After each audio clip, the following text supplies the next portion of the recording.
일반적으로 사람들은 자유라는 단어를 들으면 자기 마음대로 생각하고 행동할 수 있는 권리를 생각합니다. 국어사전에서 자유의 정의를 찾아보면 이러한 일반적인 인식을 그대로 반영하고 있습니다. 사전에서 자유란 외부적인 구속이나 무엇에 얽매이지 아니하고 자기 마음대로 할 수 있는 상태를 말합니다. 그런데 이 정의를 가만히 생각해 보면 인간은 별로 자유로운 존재가 아니라는 사실을 금방 알 수 있게 됩니다. 사람은 누구나 자기가 원하는 것을 마음대로 할 수 있는 자유가, 마음대로 선택할 수 있는 자유가 자신에게 있다고 생각하지만 실제로는 그렇지 않습니다.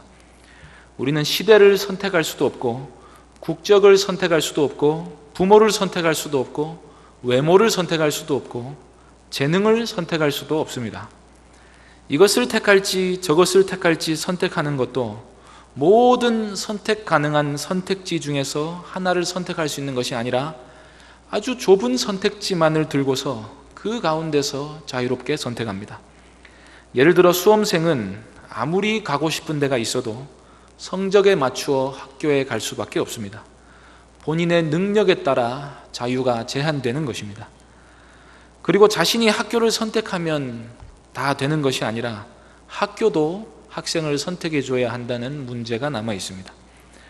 먹고 싶은 것도 마음대로 먹고 하고 싶은 것도 마음대로 할 수 있는 자유가 있다고 할 수 있을런지 몰라도 우리가 가진 능력과 재화의 한계 때문에 그마저도 늘 마음대로 되는 것은 아닙니다.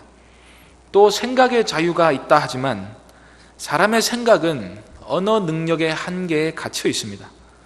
사람은 자신의 사고 능력을 넘어서 자유롭게 사고할 수 없습니다. 어떤 개념을 모르거나 경험이 없으면 절대로 생각할 수 없는 것들이 있습니다. 인간이 마음대로 생각하고 자유롭게 사고하고 상상 속에서는 무슨 일이든지 일어나는 것 같지만 실제로는 그것도 한계가 있는 것입니다. 신학에서 인간의 자유의지를 논할 때 가장 쟁점이 되는 부분은 선과 악을 선택하는 능력에 관한 것입니다. 하나님이 창조하신 아담과 하와는 범죄하기 전에는 이러한 능력이 있었습니다. 본인 스스로 선을 택할지 악을 택할지 결정하여 실행에 옮길 능력이 있었고 이 부분에 있어서 완전한 자유가 주어졌다는 것입니다. 그러나 첫 사람 아담은 자신의 자유의지로 하나님의 계명을 어겼고 악으로 기울어져 버리고 말았습니다. 그래서 아담 이후로 태어난 모든 사람은 죄에 물들어 죄악 가운데 잉태되고 태어난다는 것이 성경의 진술입니다. 그래서 하나님은 사람에게 선악을 선택할 자유를 본래 주셨지만 죄인은 그러한 자유를 빼앗겼습니다. 이미 마음의 성향이 죄에 물들어 악을 선택할 자유밖에 없는 것입니다. 바로 이것이 사람이 하나님을 따라 선을 행하며 살지 못하는 근본적인 이유입니다. 죄의 노예가 되어 거기에 빠졌기 때문에 스스로 선을 행할 능력을 상실했다는 것입니다.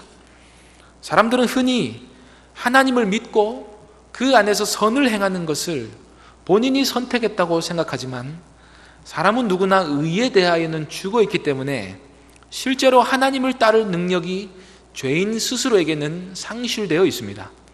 이것을 종교개혁자 마틴 루터는 노예의지라고 표현했습니다. 죄의 노예 상태로 팔려 있기 때문에 구속을 입기 전까지는 선을 행할 능력이 인간에게는 없다는 뜻입니다. 이러한 의미에서도 인간에게는 자유가 없습니다. 인간이 원죄하에서 선을 행할 자유가 없다는 것이 무슨 의미인지 조금 더 살펴보겠습니다. 하이델베르크 요리문답 91문은 이렇게 질문합니다. 선행이란 무엇입니까? 거기에 대한 답으로 선행이란 참된 믿음으로 하나님의 율법을 따라서 그리고 그의 영광을 위하여 행한 것만을 선행이라 하며 우리 자신의 생각이나 사람의 계명에 근거한 것은 선행이 아닙니다 라고 고백합니다. 하나님을 믿지 않는 사람은 진정한 의미에서의 선은 행할 수 없습니다. 사람이 선해 보인다고 하는 것은 단지 사람들 보기에 괜찮아 보인다 하는 뜻에 불과한 것입니다. 루터는 이렇게 말하기도 합니다. 사람이 믿지 않는 것은 곧 하나님의 말씀을 멸시하는 것입니다. 그런데 하나님이 하신 말씀을 믿지 않고 그 나머지 선을 행한들, 그것이 어찌 선행이 되겠느냐 하는 것입니다.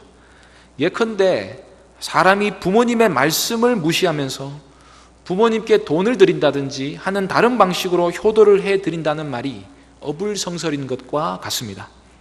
그런데 많은 사람들이 선행에 대해 이와 같은 오해를 합니다. 어떤 사람은 선하게 살았는데 왜 지옥에 가야 하느냐 하는 것입니다. 그러나 그것은 사람의 관점일 뿐 실제로는 하나님 보시기에 선하지 않았던 것입니다. 이러한 모든 가능성을 다 검토하고 나면 인간에게 있는 자유란 매우 제한적인 자유임을 알 수 있습니다. 사람이 그가 자유롭다고 어떻게 생각하든지 간에 그가 생각하는 바대로 행할 능력이 없으면 진정한 의미에서의 자유가 아닙니다. 사람은 선을 행하고 싶어 하지만 선을 행할 능력이 있기 때문에 그에게는 실제로 선을 선택할 자유가 없는 것입니다. 그런데 예수님은 우리에게 진리를 알지니 진리가 너희를 자유롭게 하리라고 말씀하셨습니다. 오늘 읽은 본문에서 사도 바울도 그리스도께서 우리에게 자유를 주셨다 말씀합니다. 심지어 야고보서 1장 25절은 율법이 우리를 자유롭게 한다고 말하기도 합니다. 자유롭게 하는 온전한 율법이라고 하는 표현은 율법이 곧 우리를 자유롭게 한다는 말씀입니다. 율법은 사람들을 죄 아래 가두고 얽매고 구속하는 법이 아닙니까? 흔히들 그렇게 생각합니다.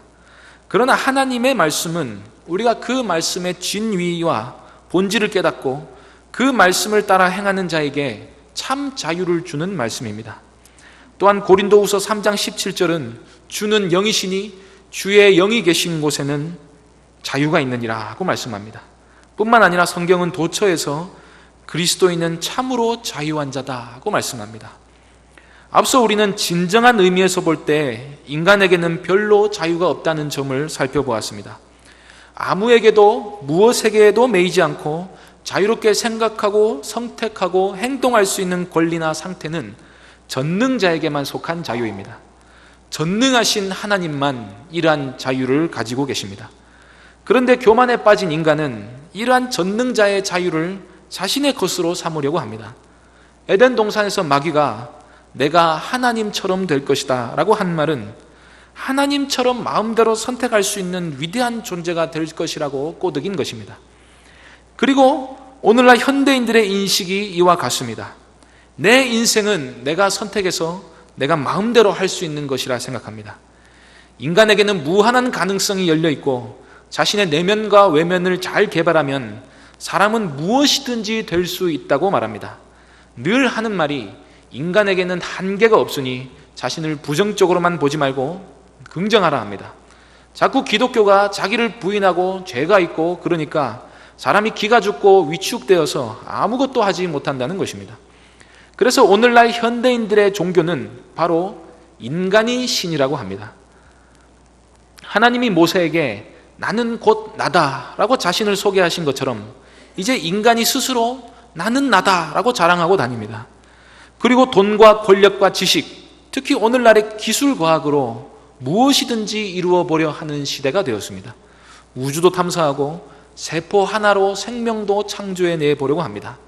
로봇과 인간을 결합한 새로운 인류도 만들어내려고 지금도 열심히 연구 중에 있습니다. 연구를 열심히 하는 것은 좋지만 하나님이 없는 세상에서 자신들이 곧 하나님임을 증명해 보려고 애쓰는 것이 곧 오늘날 세상입니다. 그런데 성경이 우리를 자유한 자다라고 말할 때는 이러한 의미에서 자유를 말하는 것이 아닙니다. 그리스도인이 자유를 논하기 전에 꼭 먼저 알아야 할 상태가 있습니다.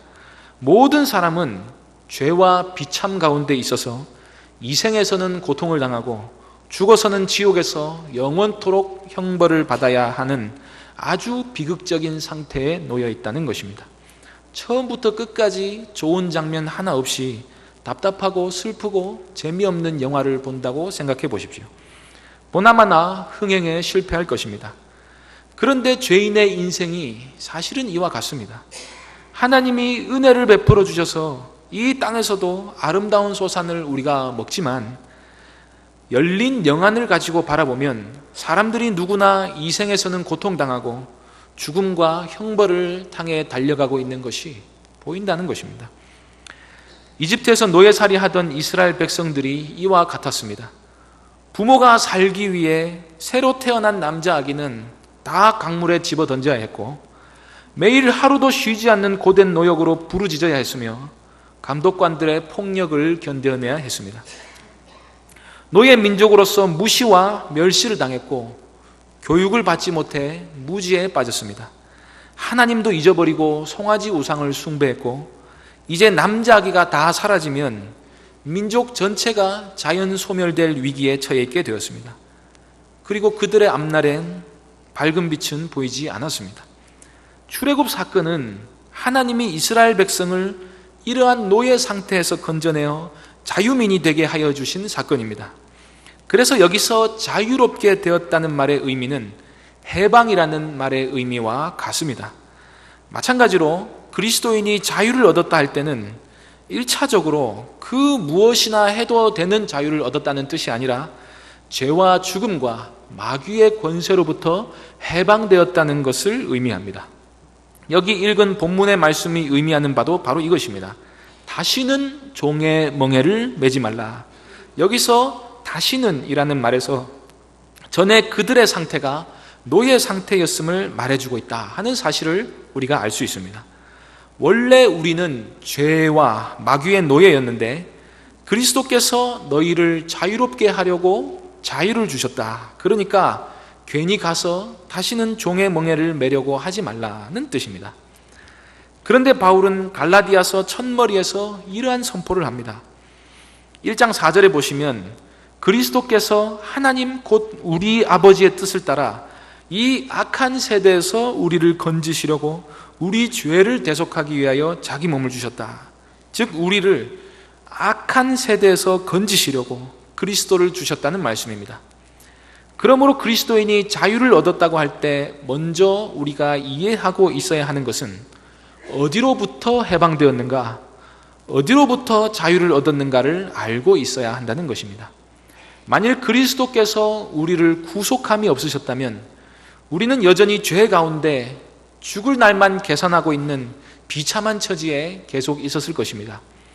그러나 이제 우리가 하나님의 진노와 죄의 사슬에서 해방되어 사랑의 아들의 나라 옮겨졌고 하나님의 영광을 기업으로 상속받게 되었습니다.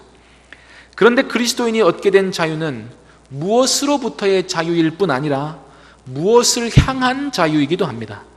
노예 상태에서 이스라엘 민족은 하나님을 섬길 자유가 없었습니다. 그런데 해방되어 자유를 얻게 된 이스라엘 민족은 이제부터 자유롭게 살기 위해 바로 가나안 땅에 들어간 것이 아니라 하나님이 주시는 율법을 받기 위해 시내 산으로 갑니다. 앞서 말씀드렸듯이 피조물에게는 아무렇게나 해도 되는 자유란 없습니다. 하나님이 피조물에게 주신 자유란 하나님의 말씀을 잘 듣고 그 말씀을 따라 행할 수 있는 자유입니다. 피조물은 하나님의 명령에 따라 살아야만 자유롭도록 하나님의 영광을 위해 살아야만 행복하도록 창조되었습니다.